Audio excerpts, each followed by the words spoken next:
So, we've all seen the standard press conferences out of Washington, D.C., right?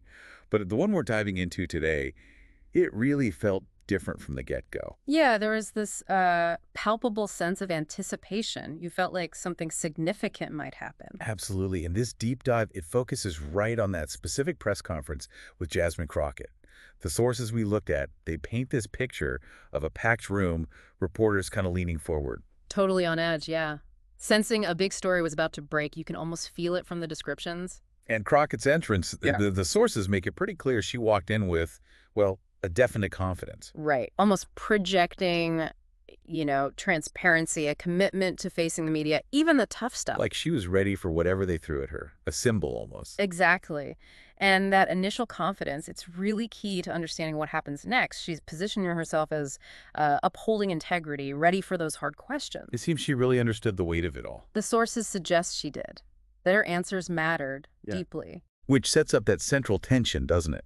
You've got this room full of journalists digging for this story, and Crockett needing to be transparent, but also, protect governmental interest. It's a classic tightrope walk. It really is. That inherent push and pull the sources highlight. Journalists need to uncover, report. And the administration needs to manage the message sometimes. Precisely. Those goals can definitely clash. Now, okay, the sources mentioned this first question, something about tax policies. Seemed pretty standard. Yeah, almost like a warm-up, routine stuff. But apparently that somehow, maybe inadvertently, opened the door for much more aggressive questioning later on. That's an interesting take from the sources, like a small crack that just widened under pressure. Even routine questions can pivot things. Shows how unpredictable these things can be, I guess. Definitely high stakes. And then Rachel Adams steps up, described as a famous left-wing journalist. Right.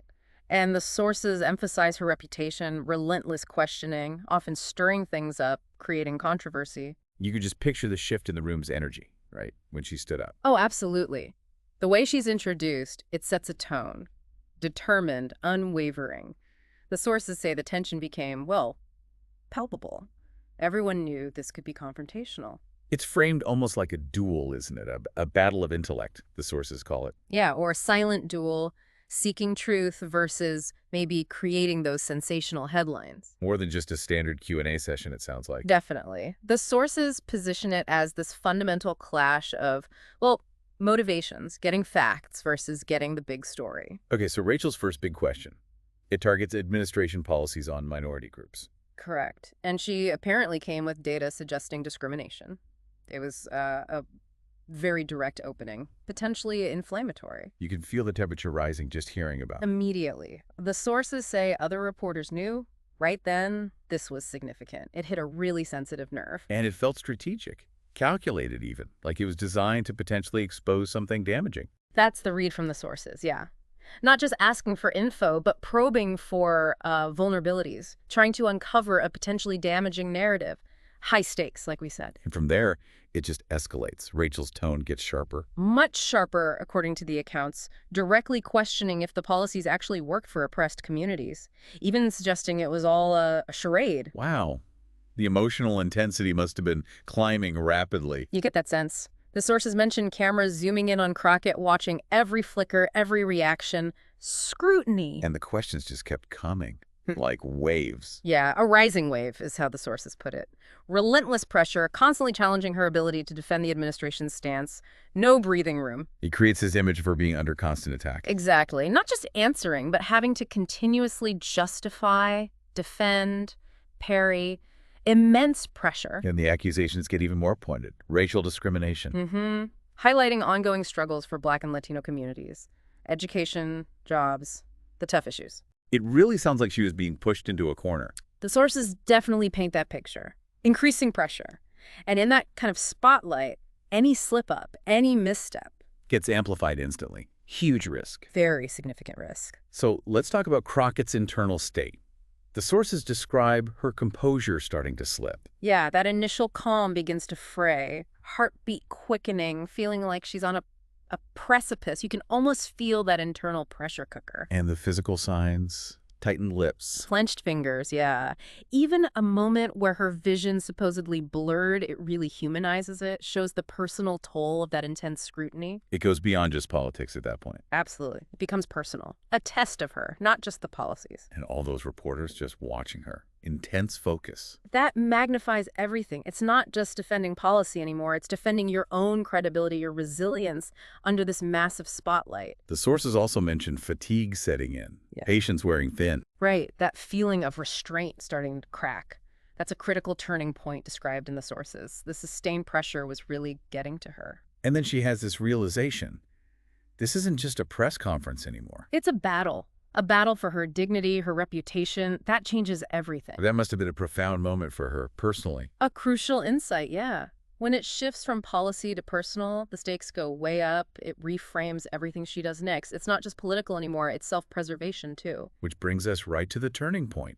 That gesture towards security. No words, just a gesture. A very dramatic move. And the sources describe this immediate silence falling over the room. Like everyone knew, this was it. A point of no return, as the sources put it. Exactly, a highly decisive action, framed as a declaration of war almost, signaling she wasn't playing by those rules anymore. But even then, Rachel keeps going. Still asking about discrimination. She does, which shows her own determination, I suppose, Yeah. or maybe just refusing to be shut down. It really highlights the clash, doesn't it? Crockett trying to stop it, Adams pushing forward. Completely different approaches in that moment. Crockett drawing a line, Adams trying to cross it. And the reporters. Yeah. Still watching intently, sensing chaos. Oh, yeah. Impending chaos is the phrase used. Everyone wondering what happens now. That gesture was so unexpected. Then Crockett finally speaks. That firm enough. Yes. Declaring she won't continue if Adams doesn't stop. The sources really emphasize the shock, the silence that followed. She took back control in that instant, it sounds like. A powerful assertion of her authority, yeah. After enduring all that, she sets her boundary. And that sharp and resolute gaze at Adams, it underlines how firm she was. And saying the provocation wouldn't be allowed anymore, that's a real shift. Totally. From reactive to proactive. Setting a clear limit, refusing to be pushed further. The demand for Rachel to stop or leave. That's pretty extraordinary for a press conference, right? Highly unusual. The surprise from the other reporters mentioned in the sources really underscores that. It deviated sharply from the normal protocols. A willingness to break the mold, essentially. In response to what she clearly saw as unacceptable conduct, yes. So Rachel leaves. And then, a strange stillness. Yeah, that's how the sources describe it. The immediate confrontation is over, but the tension hasn't vanished. It's just changed. Everyone's watching Crockett now. What's her next move? Processing what just happened.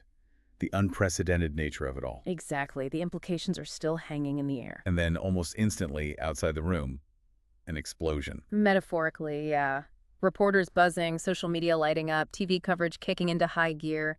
The inevitable media frenzy. You can just picture it. Phones going off, reporters scrambling. Standard procedure for such a dramatic event in D.C., it's going to spread like wildfire. And right away, these opposing viewpoints emerge. Starkly different takes. Instantly. Some praising Crockett's courage, defending truth. While others criticize her. Abuse of power. Stifling the press. That's the divide the sources highlight. It's immediate. The battle lines are drawn right away. Classic polarization in today's media climate. Different outlets, different lenses, same event. Precisely, leading to completely different interpretations. And those labels stick, don't they? Defender of the truth versus someone controlling the narrative. Oh yeah, those labels are powerful. They frame how people understand Crockett's actions, often reinforcing what they already believed. It really shows how perception gets shaped so quickly. And it taps into bigger questions too, doesn't it? Beyond just this one incident. About power, free speech. Where are the boundaries? Exactly. This becomes a flashpoint for that whole debate. Press accountability, responsibilities of public figures, the right to question versus the need for, well, some kind of order. Okay, let's shift to Crockett's internal response after all this. The sources say she felt, what? Exhausted but resolute. A mix, yeah. Fatigue, which is understandable, but also this unwavering determination, recognizing the lasting impact of her actions. The human side of it. Even if you act decisively, there's an aftermath. Absolutely. The conviction seems strong, but the emotional toll is there too. But also unease. Anxiety about the fallout. Yes, that's mentioned too. The confrontation's over, but the scrutiny, the potential repercussions, Those are still very real worries. The public reaction, the political consequences, Yeah. it's not finished just because Rachel left, Far from it. which leads her to this big decision. Yeah.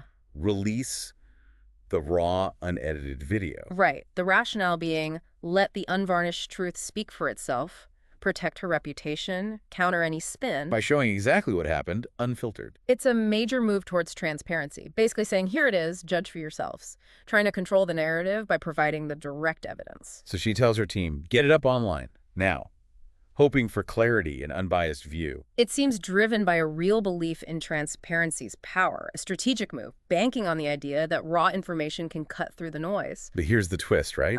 The sources say even with that raw video out there. Yeah, this is what gets really fascinating. The narrative still gets manipulated. People didn't all see the same truth. Even with undeniable footage, how does that happen? Well, it speaks volumes about our current information environment, doesn't it? People interpret things through their own filters, their own biases. The same facts can lead to wildly different conclusions. So the major networks, the commentators, they remain divided. Sharply divided, according to the sources. Some lauded her. Others condemned her abuse of power, violating press freedom, the whole spectrum. The video didn't create consensus. He shows that raw footage alone doesn't guarantee a shared understanding. Not at all. Especially when media outlets themselves have different perspectives or agendas, subjectivity still reigns. And social media just poured fuel on that fire, I assume. Predictably, yes. Amplifying the polarized views, reinforcing echo chambers. The debate just raged on video or no video. So Crockett, despite trying to be transparent, is still caught in this battle of public opinion. Exactly. The very definition of what happened becomes contested territory.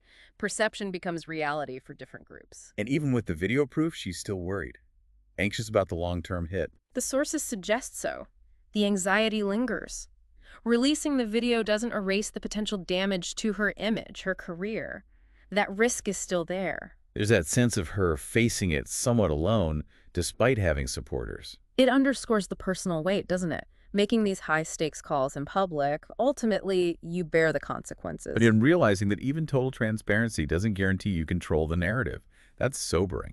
It really is. A tough lesson about communication today. So many factors influence public perception beyond just the facts. But ultimately, the sources indicate she found a kind of anchor, an understanding about honesty, sticking to her principles. Yes, that seems to be the takeaway for her. That internal conviction in her own values becomes paramount, regardless of the criticism, personal resilience. Her core takeaway is that integrity matters most. Right.